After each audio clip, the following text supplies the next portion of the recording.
Hello दोस्तों और मेरे प्यारे विद्यार्थियों, आप सबका स्वागत है आपके अपने channel study with Sharma ji में।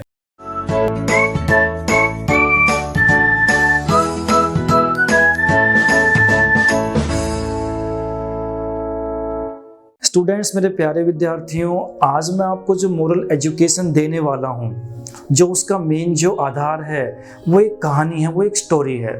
इस स्टोरी को सुनने के बाद आप ये खुद ही फील करोगे कि आप जो है अपने सफलता के रास्ते में एक कदम आगे बढ़ चुके हो। तो इस कहानी को बच्चों बड़े ध्यान से सुनना और बड़े ध्यान से आपने इसको ऑब्जर्व करना है। ये आपकी लाइफ में हर स्टेज पर बच्चों बहुत ज़्यादा काम आने वाली है। तो इस कहानी को शुरू करने से पहले मैं आपको कुछ बताना चाहूँगा। जैसे इन द एंशिएंट टाइम, पहले ज़माने में क्या हुआ करता बच्चों कि हमारे जो एग्रीकल्चर में इतने इनपुट्स वगैरह नहीं होते थे, इतनी टेक्नोलॉजीज़ वगैरह नहीं होती थी, इतने जो मशीनें हैं, ट्रैक्टर वगैरह हैं, साधने नहीं हो पाते थे। तो उस समय खेती करने के लिए you can say plogging the field, हल चलाने के लिए और भी काफ़ी कुछ बेसिक कामों के लिए हम एनिमल्स का यूज़ करते थे। उनमें से सबसे मेन जो एनिमल था बच्चों, जिसका आप जानते भी होंगे, बैल। ठीक है, तो बैल जो है काफ़ी किसानों के साथ हार्ड वर्क करता था और कहीं ना कहीं उनसे उस समय में बहुत ज़्यादा काम वगैरह लिया जाता था। तो ऐसे ही बच्चों हमारी इस कहानी में जो मेन है वो कौन है? एक किसान है और साथ में एक उसका बैल है। तो वो किसान क्या करता है बच्चों? दिन रात मेहनत करता है, दिन रात खेती करता है, अपने परिवार का जो भी है वो पालन पोषण करता है। और ऐसे ही उसकी जो हेल्प करता है वो उसका बैल होता है, वो भी उसके साथ काफ़ी हार्ड वर्क करता है। अब बच्चों समय के साथ क्या होता है? समय के साथ साथ वो जो बैल है वो बूढ़ा होता चला जाता है और उसकी जो स्ट्रेंथ है, जो पावर है, जो स्टेमिना है वो काफ़ी हद तक डाउन हो जाता है। और अब वो जो पहले जितना काम करवाता था उस किसान के साथ मिलकर, अब वो उतना काम नहीं करवा पाता क्योंकि वो इतना सक्षम नहीं है अब। तो इस प्रकार बच्चों ये फिलहाल जो है उसकी कंडीशन है उस बैल की। और एक दिन ऐसा मतलब कि दुर्भाग्य होता है उस बैल के साथ, जब वो अपने किसान के साथ जाता है, अनफॉर्चुनेटली बच्चों दुर्भाग्यवश वो एक गहरे गड्ढे में गिर जाता है। और गहरा गड्ढा होता है बच्चों, काफ़ी वाइड भी होता है, काफ़ी चौड़ा भी होता है। यू कैन से उसको निकालना उस गड्ढे से बहुत मुश्किल काम होता है। तो बैल भी काफ़ी सोचता है, काफ़ी मतलब कि उस गड्ढे से बाहर आने की कोशिश करता है। वो अपने मालिक को याद करता है कि मुझे यहाँ से निकाला जाए। वो अपनी आवाज़ निकालता है, बाहर निकालने की वो करा रहा होता है। और ऐसे ही बच्चों इतना ही परेशान वो किसान भी है, वो भी ये सोचता है कि वो अपने बैल को बाहर कैसे निकाले। तो उसके लिए भी ये बहुत बड़ा चैलेंज हो जाता है।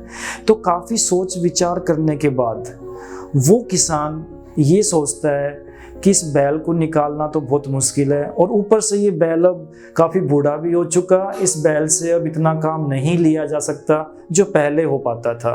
अब इसकी जो वैल्यू है, जो इसका इम्पोर्टेंस है, वो काफ़ी हद तक कम हो चुका है। तो वो ये निर्णय लेता है बच्चों वो किसान की इस बैल को इस गड्ढे में ही दफना दिया जाए। तो इस काम को अंजाम देने के लिए वो क्या करता है बच्चों? गांव में जाता है, कुछ लोगों को लेके आता है और वो अपने जो भी उसके लोग होते हैं वो अपना पार्टिसिपेशन देते हैं। इतना उनसे हो सके वो उस गड्ढे में मिट्टी डालना शुरू कर देते हैं ताकि उस बैल को उस गड्ढे के अंदर दफनाया जा सके। अब बच्चों जैसे उस बैल पर वो मिट्टी गिरती है, वो बैल घबरा जाता है और नहीं सोच पाता कि उसकी लाइफ में क्या हो रहा है। लेकिन वो एक काम करता है, वो उस गड्ढे के अंदर जो काफ़ी वाइड होता है वो काफ़ी प्लेंसिंग करता है, जंपिंग करता है, इधर उधर घूमता है। मीन्स वो जो उसकी पीठ पर जो भी मिट्टी पड़ती है उसको वो अपने पीठ पर नहीं रहने देना चाहता और वो उस मिट्टी को अपने हिलने डुलने के साथ उसको ज़मीन पर गिरा देता है, उस गड्ढे के अंदर गिरा देता है। तो इस प्रकार जो भी मिट्टी उसके ऊपर गिरती है वो उसको नीचे गिराकर अपने पैरों तले रोन देता है। और इस प्रकार जो है गड्ढे में उस मिट्टी का स्तर बच्चों धीरे धीरे अपवर्ड मीन्स इंक्रीज होना शुरू हो जाता है और वो बैल भी धीरे धीरे उस गड्ढे में ऊपर आना शुरू हो जाता है। और एक स्टेज ऐसी आती है बच्चों, काफ़ी ऊपर तक उस मिट्टी का लेवल आने के बाद वो बैल फटाफट क्या करता है? उस गड्ढे से बाहर आके वहाँ से भाग जाता है। तो एक छोटी सी बच्चों कहानी थी। अब इस कहानी के थ्रू मैं आपको क्या समझाना चाहता हूँ वो बड़े ध्यान से सुनना बच्चों। अभी 99% स्टूडेंट्स की कंडीशन उस बैल की तरह ही है। वो एक ऐसे गड्ढे में है और उन सब स्टूडेंट्स को उस गड्ढे से बाहर निकलना है और सफलता हासिल करनी है।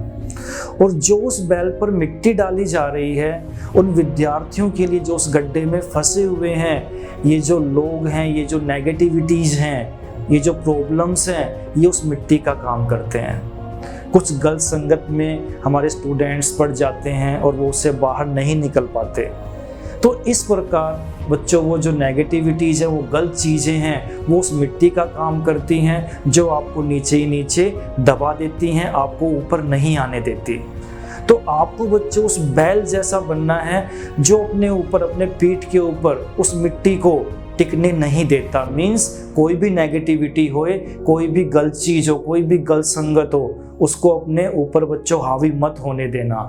आपको उसको हटाते हुए जाना है और कहीं ना कहीं उस गड्ढे से बाहर निकलकर आपको सफल होना है बच्चों।